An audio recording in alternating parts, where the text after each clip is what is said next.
Brilliance Audio presents the unabridged recording of The Strawberry Hearts Diner by Carolyn Brown, performed by Brittany Pressley.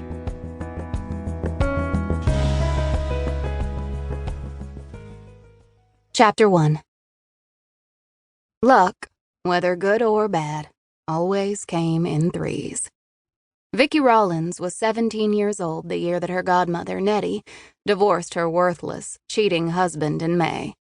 Vicki's mother, Thelma, died in June, and Vicki found out she was pregnant in August. 23 years later, she still hated the idea of summer rolling around, dreading the first official day of the season weeks before it actually arrived. Whoever made the calendar had no idea about seasons in Texas. They thought that spring lasted right up to the 21st day of June. If they ever came to visit, they'd learn right quick that there were only two seasons in Pick, Texas: summer and winter. Going to be a hot one. Staring at that calendar ain't gonna make the next week pass by no quicker. Nettie set a cup of steaming hot coffee in front of her.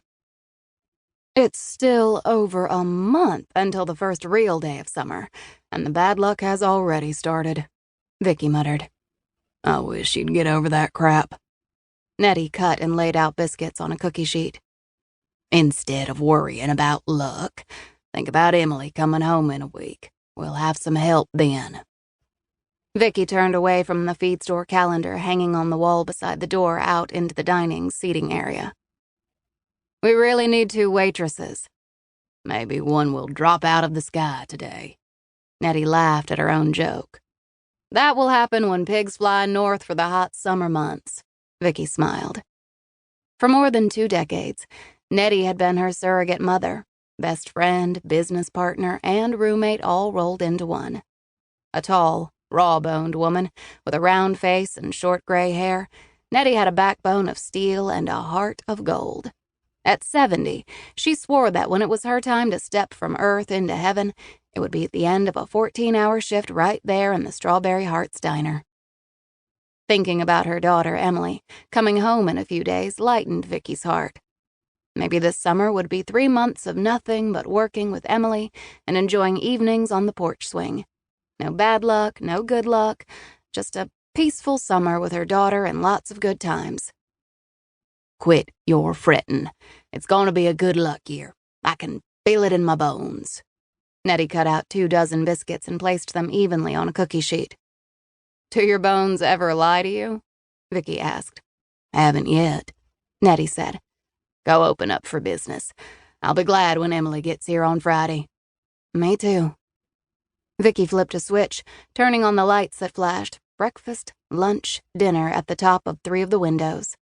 The shiny black and white tiled floor evoked the 1950s, right along with the red booths lining one wall. An old silver metal tube of sorts, the diner looked out of place in the modern world. But that was the charm. Folks came from all over the county to eat Nettie's cooking and to taste one of the famous strawberry tarts, which were the diner's real claim to fame. Heat had melted the adhesive tape holding up the Help Wanted sign, sending it to the floor. Vicki picked it up and carried it back to the cash register, found a roll of duct tape in the gadget basket under the counter, and put it back at eye level on the glass door. It looked like crap, but at least it was visible. Is there a line of experienced waitresses waiting at the door for us to interview them? See any pigs flying around up there in the sky? Nettie yelled from the kitchen. No pigs, but you should see this line of folks wanting a job, Vicki hollered. It goes from here all the way down the street to the convenience store. Nettie's hearty laughter filled the diner right along with the aromas of bacon, sausage, and biscuits coming out of the oven. Pretty soon the place would be full and Vicki would be hopping from booths to the counter to the cash register. They needed help so bad that Vicki looked out the window toward the sky, just in case there was someone floating down toward them. No such luck, she muttered. Nettie brought 2 biscuits stuffed with bacon and scrambled eggs from the kitchen to the dining area and set them on the counter. Better eat up. Got about 10 minutes until Woody gets here. I could set my clock by that man. Vicki bit into a biscuit. How did you and Mama do all the work by yourselves for all those years? Wasn't he?